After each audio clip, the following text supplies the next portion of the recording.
prinsip sholat subuh itu, 2 rakaat sebelumnya bukan hanya menghadirkan teman-teman sekalian pahala yang begitu banyak, tapi keberkahan dalam beraktivitas. Orang-orang yang mengejar 2 rakaat sebelum subuh ini, kalau dia sempat berdoa di dalam sujudnya, yang terakhir, ini kasus yang terakhir, ini yang paling menarik. Nabi dalam perjalanan, kemudian di situasi dini hari, sudah sholat malam dan seterusnya, Nabi minta Bilal berjaga. Riwayatnya sahih, Bilal kamu berjaga. Kata Bilal, saya ikut tidur ya Rasulullah, nanti saya bangunkan semua.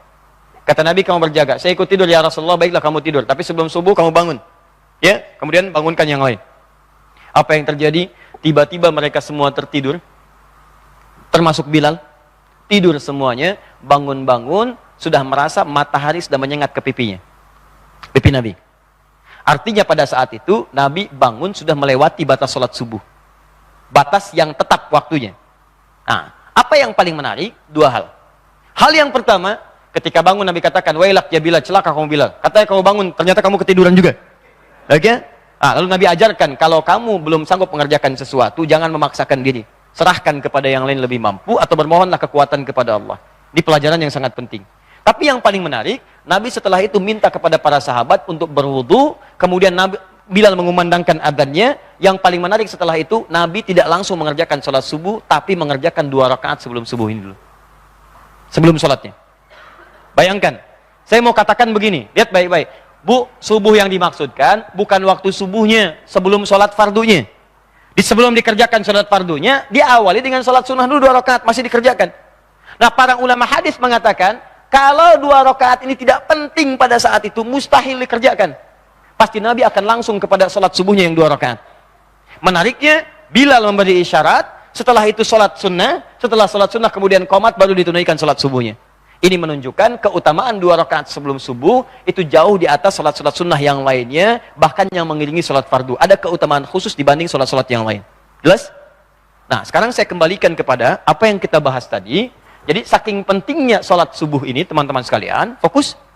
2 rakaat sebelum subuh saking pentingnya, maka dalam keadaan-keadaan bahkan Anda bangun terlambat pun, ini hadis-hadis sahih mengajarkan masih boleh menunaikan 2 rakaat sebelum subuhnya.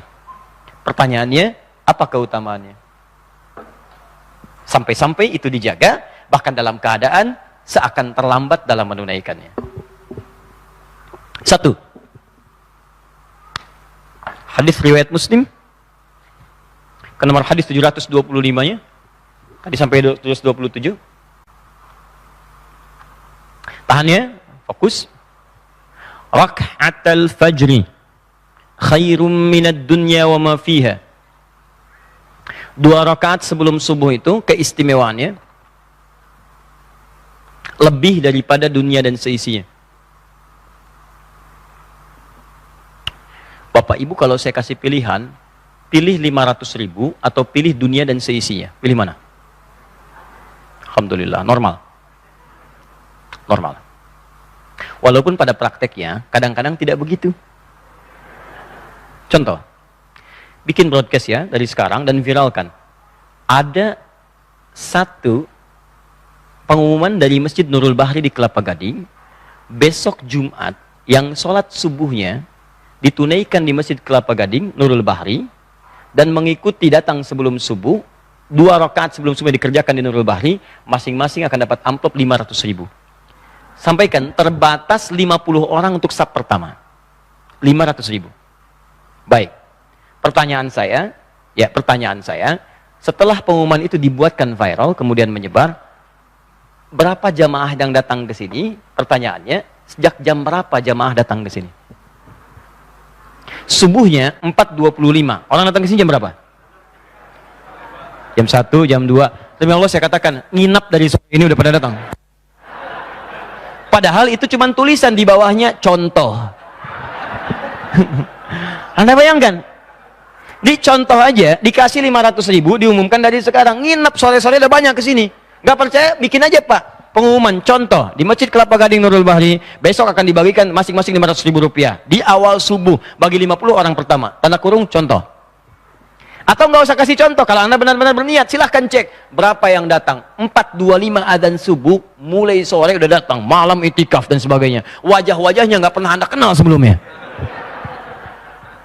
Bikin pengumuman yang kedua.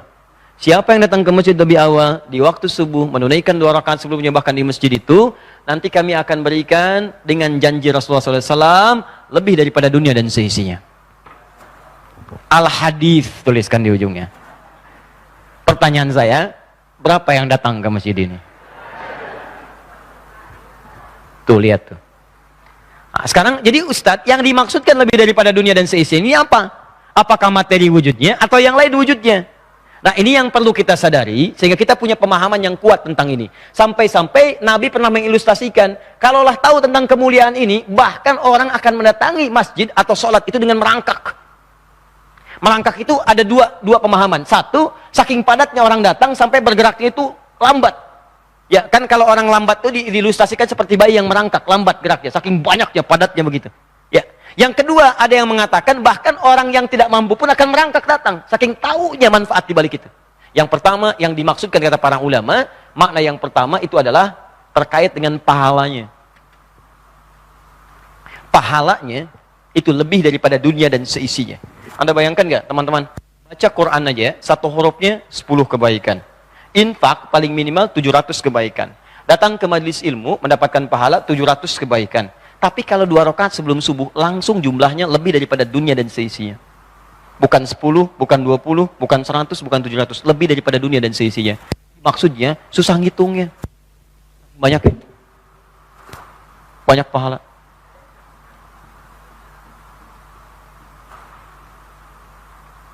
Nih, antum datang ke masjid ya. Niat untuk ta'lim sholat. Baru datang nih. Datang itu udah dapat 25. Hadis Muslim. Satu keduanya 500 tahun, 2 ketiga 500 tahun. Kemudian sholat, kalau berjamaah 27. Kalau sendirian 10. 10 itu di Quran surah 6 ayat 160, man ja'a bil hasanati falahu asyru amsalihha. 10 itu satu keduanya 500 tahun, 2 ketiganya 500 tahun. Kalau dilanjutkan dengan ikut ta'lim, itu di riwayatnya Ibnu Abbas radhiyallahu ta'ala anhuma, dapat lagi 700 kebaikan. Sampai antum pulang, 700 itu dilipat gandakan, jarak satu keduanya 500 tahun. Jaraknya 500 tahun, satu keduanya. 2 ketiga 500 tahun, terus sampai akhir. Tapi kalau Anda menunaikan 2 rakaat sebelum subuh, itu pahalanya lebih daripada dunia dan seisinya. Langsung tanpa hitungan, saking banyaknya. Nah, apa pentingnya pahala ini? Kalau bicara pahala, bukan urusan dunia, nanti urusan akhirat. Itu menentukan di akhirat. Kalau nggak percaya, silahkan meninggal dulu, nanti akan kelihatan. Ya. Walaupun kita nggak bisa milih, Tapi yang mau saya sampaikan begini, pahala itu diantara manfaatnya, saat Anda kumpulkan lebih banyak, itu yang bisa menutup dosa sekaligus menaikkan Anda ke derajat surga paling tinggi. Karena rumus dosa dengan pahala itu begini, Anda dapatkan pahala, maka dosa akan ditutup dengan pahala itu. Ini di hadis Muslim, riwayat sahabat Abu Hurairah. Lihat, tu'khadhu hadza min hasanati wa hadza min hasanati. Kalau ada orang berbuat baik, kemudian dia berbuat jelek, maka pahala kebaikan itu akan ditutupkan pada kejelekannya. Ini. Yang paling celaka itu disebutkan langsung oleh Nabi. Awas hati-hati. Yati yaumal qiyamati bi salatin wa siyamin wa zakatin wa lati qad syatama hadza wa qadhafa hadza wa daraba hadza. Ada orang saat di dunianya rajin salat, sunahnya dikerjakan. Ini kalau Nabi berbicara nggak akan dusta, pasti benar ini. Jadi ada yang rajin salat, rajin puasa, rajin zakat. Cuman sayang, wa yati qad syatama hadza, dia juga rajin mencela orang. Jadi kalau Nabi katakan begitu akan terjadi. Orangnya rajin salat, cuman senang juga mencela orang. Senang juga menuduh orang, wa qadhafa hadza, qadhafa itu nuduh. Ini unik. Kalau orang nggak sholat mencela, karena dia nggak sholat. Tapi ini orang sholat, tapi bisa mencela, mudah sekali cara orang, mudah menuduh orang. Wa daraba hadza, senang berselisih. Nah, nanti di akhirat bagaimana? Tu'khadhu hadza min hasanati wa hadza min hasanati. Kalau ada orang sholat kata Nabi, kemudian mencela orang lain, maka pahala sholatnya akan diambil, diberikan pada celanya untuk menutup dosa celaannya. Misal sekarang ada orang ikut taklim nih, begitu keluar ada orang lewat nggak ikut taklim, dibicarakan. Lihatnya, iya kayak ahli surga aja ya, iya. Gak ikut taklim kayak kita ya, iya. Misal. Nah, itu 2 orang ketika bicara, dipindahkan pahala taklimnya kepada orang tadi. Datang yang satu bertanya, kenapa? Itu tuh orang itu, nggak nyangka ya, nyangka. Ketika Anda bilang tidak nyangka, Anda sedang menyangka, pindah pahala. Yang keempat mengatakan, alhamdulillah saya tidak Ustaz, alhamdulillah. Tidak seperti 3 orang itu tuh senang membicarakan orang lain. Ya. Itu ketika bicara demikian, pindah lagi kepada orang itu. Di rumusnya, ketika Anda kerjakan kebaikan, Anda melakukan keburukan, maka yang baik ini akan otomatis menutup yang buruk. Tutup. Kalau baiknya masih unggul, salahnya, amal solehnya tinggi, salahnya hilang, maka surga baginya. Kalau ini nggak bisa nutup, solehnya kurang, salahnya masih banyak, maka neraka untuknya. Salah dengan soleh seimbang, maka ditempatkan di Araf namanya, bukit tertinggi antara surga dengan neraka. Karena itu ketika Allah menerangkan tentang surga pertama kali dalam Al-Quran, di Quran surah kedua ayat 25, maka disebutkan iman dan amal soleh. Wabashiril ladzina amanu, berikan kabar pada orang-orang beriman itu, wa amilus solihat, dan dia telah mengumpulkan pahala dengan amal soleh. Annalahum jannatin tajri min tahtihal anhar. Dengan amal soleh itu, maka kami siapkan surga terindah untuknya dengan segala keindahan di dalamnya. Pertanyaannya, lihat sini. Berarti untuk Anda masuk ke surga itu, Anda membutuhkan pahala. Nah, sekarang pertanyaan saya, siapa yang sudah merasa terjamin masuk surga? Tidak ada yang merasa terjamin. Artinya, ini ada yang unik teman-teman sekalian. Saat bersamaan, Anda merasa dosanya banyak. Juga merasakan pahalanya belum cukup ke surga. Nah, yang jadi pertanyaan adalah, kan ini dunia akan kita tinggalkan, dan kita sadar itu. Kita akan wafat. Cuma 2 rakaat modalnya. Maka ketika dapatkan itu, nih, dosa Anda seperti apa sih? Kalau dosa Anda sepenuh dunia, sepenuh bumi, kerjakan 2 rakaat sebelum subuh. Sepanjang bukan dosa besar. Sepanjang bukan dosa besar, istighfar di situ, mohon ampunan, sujud dengan benar. Dan yang dimaksudkan sholat 2 rakaat itu bukan sekedar sholat, ada nanti cara-caranya, itu yang akan kita bahas. Ada caranya, ada rukunnya, ada bacaannya, ada apa yang harus dimohonkan, apa yang kemudian harus ditepikan, ada. Jika benar Anda kerjakan semua ini, maka diberikanlah oleh Allah lebih daripada dunia dan seisinya. Jikalau pahala ini diberikan, dosa Anda yang bertumpuk pada hari itu hilang beberapa bagian. Hilang. Apalagi saat mengerjakan amalan ini, Anda bertobat dari dosa-dosa yang pernah dikerjakan, termasuk dosa besar. Maka Anda berpeluang habis semua dosa itu. Dan mungkin seperti yang pernah terjadi di satu tempat. Ini viral kisahnya. Ya, Masya Allah, dia seorang yang sangat buruk perilakunya. Kemudian tiba-tiba dia pengen sholat. Orang sudah mulai mengusir dan sebagainya. Kemudian dibimbing oleh seseorang, dari wudunya, dari sholatnya. Begitu dia sholat, ternyata wafat dalam keadaan sujudnya. Dan dia wafat dalam keadaan husnul khatimah. Jangan pernah nilai orang dari covernya, dari luarnya. Karena boleh jadi hati kecilnya ingin kembali kepada Allah. Begitu seorang ingin kembali, maka Anda rangkul, ajarkan kepadanya. Begitu dia tobat, Anda mendapatkan bagian dari pahalanya. Kalau orang ini masih hidup, setiap dia beramal, Anda mendapatkan bagiannya. Qadar Allah dia haji, Anda belum, maka Anda mendapatkan pahala hajinya tanpa dikurangi sedikit pun. Indah. Paham ya? Maka ini cara memahaminya begini. Makanya kata Nabi, kalau orang tahu tentang ini, orang akan datangi itu 2 rakaat itu dengan membungkuk, dengan merangkak. Datangi, karena tahu ini peluang ini kalau nggak dapat sekarang, nunggu lagi besok. Dan besok itu belum tentu hidup.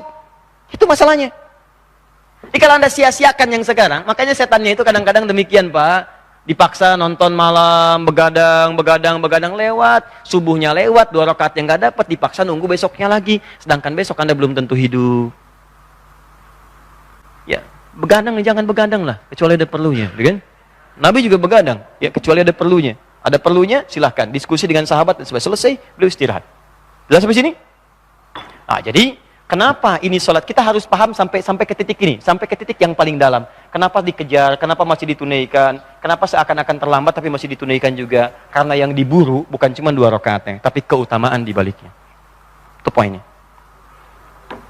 2, yang terakhir. Keutamaan kedua. Tahan sebentar ya, nanti saya berhenti 5 menit lagi. Yang kedua, kenapa 2 rakaat ini begitu diburu, padahal belum masuk kepada fardunya? Karena 2 rakaat ini ketika Anda kerjakan, di awal-awal waktu, saat azan selesai dikumandangkan, maka juga menjamin keberkahan dari Allah bagi pelakunya. Fi bukuriha, kejar kata Nabi SAW, ibadah sholat subuh itu sejak awal waktunya, fi bukuriha. Awal waktu itu dimulai selesai adzan berkumandang, kerjakan 2 rakaatnya. Maka orang yang mengerjakan ini, ada isyarat dari Nabi SAW, maka minimal aktivitas dia di hari itu akan dalam lindungan dan keberkahan Allah Subhanahu Wa Taala. Prinsip sholat subuh itu, 2 rakaat sebelumnya, bukan hanya menghadirkan teman-teman sekalian, pahala yang begitu banyak, tapi keberkahan dalam beraktivitas. Nah, prinsip keberkahan itu bisa bergabung pada asas manfaat atau kebutuhan dalam penggunaan sesuatu. Ada orang semua yang diinginkan mesti dipakai, mesti dibeli. Ada orang apa yang dibutuhkan, itu yang diprinsip dalam kehidupan. Maka kalau Anda seperti itu, hidupnya akan enak. Haus itu butuh minum. Minuman apa saja yang halal dan baik, dia akan minum. Beda dengan orang, ada air bening, ada jus ada, tapi minta yang macam-macam. Saya pengen buah naga, naga yang dari Hong Kong. Silahkan sana. Jelas ya? Ya. Maka keutamaan yang terakhir, saya tutup. Sebelum saya bahas bagaimana cara menunaikannya. Keutamaan yang ketiga, orang-orang yang mengejar 2 rakaat sebelum subuh ini, kalau dia sempat berdoa di dalam sujudnya, atau di satu di antara 4 posisi dalam sholatnya, yaitu saat berdiri, saat ruku, saat sujud, dan sesaat sebelum salam, walaupun itu membaca surat-surat yang ringan dan mudah, maka teman-teman sekalian, doanya berpeluang akan cepat dikabulkan oleh Allah Subhanahu wa Ta'ala.